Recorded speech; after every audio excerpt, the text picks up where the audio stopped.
Bien, y ahora vamos a una comunicación a través de Skype para poder saber qué nos pasa con el agua, con el río y con todo lo que pasa ahí, con esta bajante fenomenal que tenemos, que ya es histórica, ¿no? Vamos a hablar justamente con responsable, con el subdirector del Instituto de Ictiología, depende de la facultad, o de la Facultad de Veterinaria, sí, digo bien, así que Sebastián Sánchez, ¿cómo estás? Tenga usted muy buen día, ¿cómo le va? Hola, buenos días. Un gusto y gracias por comunicarse siempre con nosotros. No, le agradecemos nosotros, ya que nos va a informar un poquito de este majestuoso Paraná que hoy lo vemos ahí como debilitado, como flaquito, y que eso trae consecuencias montones, ¿no es cierto? ¿Nos puede contar un poquito este panorama del río Paraná aquí en nuestras costas? Y bueno, el río Paraná, como todos los que vivimos en Corrientes y nos llega información, digamos, desde los videos que por ahí acercan algunos de los ribereños que acercan información, está muy bajo, es una bajante extraordinaria a la que no estábamos acostumbrados. O sea, si bien existen datos que muestran que alguna otra vez, hace mucho más tiempo, cuando todavía no existían las represas, el río Paraná había bajado bastante más de lo que está ahora, se habla casi de un par de metros más bajo de lo que está ahora, algo que para nosotros es casi imposible de imaginar, digamos. Pero bueno, en los últimos 50 años esta es la bajante más pronunciada y por eso es que a todos nos asombra tanto. Pero también tenemos que recordar que el río Uruguay está en condiciones parecidas, el río Iguazú está en condiciones parecidas, o sea, esta bajante es algo generalizado, hay una escasez de lluvias en toda la región de Sudamérica que afecta a nuestros grandes ríos y bueno, es por eso que el Paraná está tan bajo y lamentablemente las perspectivas nos dicen que la situación va a seguir así por un tiempo, ¿no? Bien, desde el instituto, ¿cómo están trabajando, Sebastián? ¿Cómo y cuáles son los trabajos que están realizando? Y también cuáles, bien, ya lo pero ¿cuál sería el panorama? Nosotros estamos trabajando, bueno, en nuestras casas a distancia, mantenemos reuniones virtuales, comunicaciones por WhatsApp, nos mantenemos en contacto con gente que colabora con nuestros proyectos, pescadores deportivos, cabañeros, las autoridades de las direcciones de fauna tanto de Chaco como de Corrientes. Participamos de reuniones, hoy posiblemente se reúna la mesa consultiva en la provincia del Chaco y bueno, se seguirá debatiendo de las cuestiones relacionadas a la pesca, en relación a la cuarentena, a la bajante del río. Estamos en un panorama incierto porque bueno, la cuarentena se viene prolongando, algo que parecía por 15 días, se volvió a prolongar y se vuelve a prolongar y posiblemente se siga prolongando, aunque no de una manera total como era hasta ahora, pero dentro de las actividades que se van liberando, por ahora no está previsto que se libere la pesca. Entonces bueno, de a poquito tenemos que ir armonizando las legislaciones y las decisiones que se toman con la participación de todos y teniendo en cuenta cómo va la cuestión hidrológica por un lado y la pandemia por el otro. En Corrientes y en la capital correntina sobre todo, no somos grandes consumidores de pescado, ¿no es cierto? No consumimos mucho pescado a pesar de que tenemos un río en la puerta de casa. Pero esto también está afectando a toda la fauna, todos los animales en el río y se complica un poco, ¿no? ¿Cuál sería el panorama a futuro de los peces? Nosotros entendemos, o sea, hasta ahora las poblaciones estaban bien y los niveles de pesca eran sostenibles. Nosotros cuando recomendamos a las autoridades que nos consultaron, tanto de Chaco como de Corrientes, sobre la conveniencia de continuar con la pesca comercial principalmente, porque la recreativa en general hay un consenso de mantenerla prohibida en todo el país, porque la pesca recreativa implica mucha movilización de personas, implica turismo, implica cosas que hoy por hoy no están en condiciones de ser liberadas. La pesca comercial, como decías, el único impedimento por ahí de prohibir la pesca comercial es la cantidad de gente que por ahí se queda sin un sustento. Ahora, tanto en Corrientes como en Chaco existía la posibilidad, un poco con las ayudas que da el gobierno nacional y otro poco con el aporte de las provincias, de hacer un aporte para que estas personas puedan subsistir durante este tiempo. Entonces, ¿para qué seguir pescando si efectivamente, como mencionabas, nosotros no tenemos la costumbre de comer tanto pescado, o sea, no es que los correntinos o los chaqueños estamos sintiéndonos mal porque no estamos pudiendo ir a comprar un pescado para comer, claro. Entonces no había un mayor justificativo para que la pesca se sostuviera.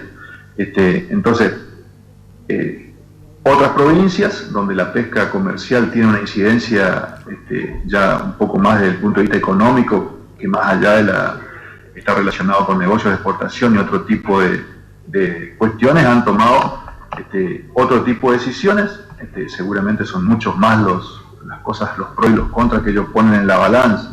Nosotros, si nos piden opinión, estaríamos siempre a favor de un criterio precautorio, ¿sí? Porque si bien es cierto que nunca antes hubo si bien es cierto que antes hubo crecientes mayores a esta, en realidad nosotros seguimos diciendo que esta creciente es extraordinaria, porque más allá de que el nivel que tiene hoy el río no es tan bajo como otros niveles que existieron antes, también es cierto que antes no había tanta gente, antes no había 42 millones de usuarios en Argentina, que la mayoría vivimos cerca del río Paraná, ¿sí? Antes tal vez cerca del río Paraná, cuando se dieron esas otras bajantes extraordinarias, eran 5 millones, 10 millones, 20 claro. millones de personas, y hoy somos más de 40. Antes no se exportaba la cantidad de pescado que hoy se exporta. Entonces, antes no había la actividad industrial y por ahí el vertido de contaminantes que hoy existen sobre el río. Entonces, decir que no habría problema con la bajante porque alguna vez ya estuvo tan bajo como ahora, un poco es ponerse a especular como si fuera que la República Argentina de hoy es la misma República Argentina de hace 100 años. Claro. Todos sabemos que eso no es así. Exacto. Entonces, a la hora de tomar medidas precautorias, ¿sí? Por ahí parar la pesca creemos que es una decisión saludable. Lamentablemente otras provincias no lo entendieron de esa forma y bueno, permiten que la pesca siga. Bien. Nosotros creemos que cuando salgamos de esta prohibición y de esta cuarentena, los ríos van a estar saludables, va a volver a crecer el río, va a haber actividades que se van a volver a desarrollar, entre ellas la pesca tanto deportiva como comercial, y vamos a poder seguir disfrutando de nuestros peces, ¿no? Bien, Sebastián, dos preguntas que no sé si es su área, pero sí, porque vamos a hablar de agua, obviamente. La primera tiene que ver con, ¿esto complica al puente, a la estructura del puente General Belgrano? Esa es una de las preguntas. Y la otra es, con esta bajante de una Argentina distinta, de un Paraná distinto, ¿podemos llegar a tener problema en el abastecimiento de agua potable? Mira, sobre la estructura del puente creería que no, porque las pocas veces que ha habido problemas con las estructuras de puentes o de estructuras así relacionadas con puertos o con muelles y ese tipo de cosas, lo poco que conozco lo pueden generar las grandes inundaciones que ejercen una presión sobre la estructura fija mucho mayores a la habitual, y por ahí arrastran árboles, camalotes o cosas que al quedarse apoyadas sobre la estructura ejercen una presión mayor todavía que la del agua. Y ha pasado que, bueno, alguna vez cuando una creciente se llevó el puente colgante en Santa Fe o se rompieron algunos puertos, ahora en las últimas inundaciones grandes que hubo en Rosario, que se derrumbaron partes de costaneras o cosas así, fueron relacionados con inundaciones más que con bajantes. Creería por ese lado que no va a haber problema. Bien. Y perdón, ¿y la otra pregunta cuál era? La otra pregunta es si vamos a tener inconveniente con el abastecimiento de agua potable.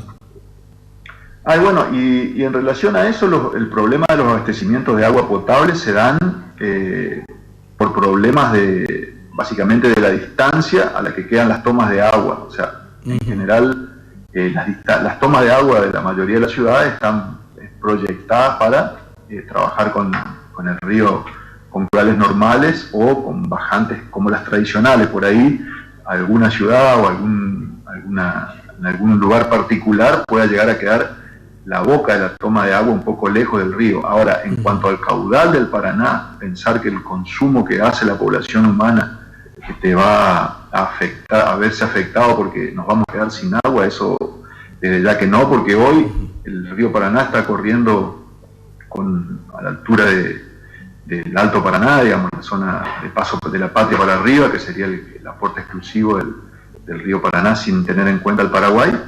Está circulando en promedio en 7.000 metros cúbicos por segundo, ¿sí?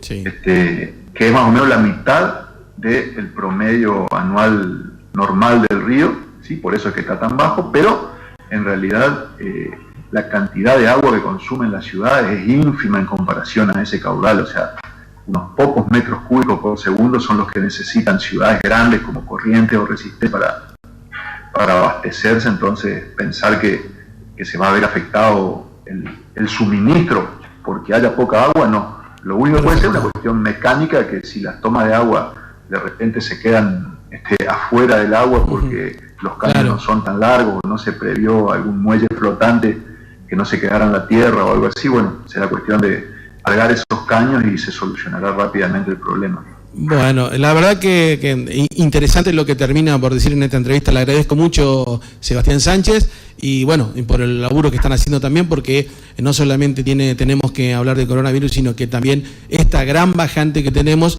necesitábamos tener un panorama un poquito más tranquilo, y ustedes son los especialistas, y es por esta charla. Le agradezco mucho, Sebastián Sánchez, muchísimas gracias. No, muchas gracias a usted, y acá estamos siempre a disposición. Hasta luego.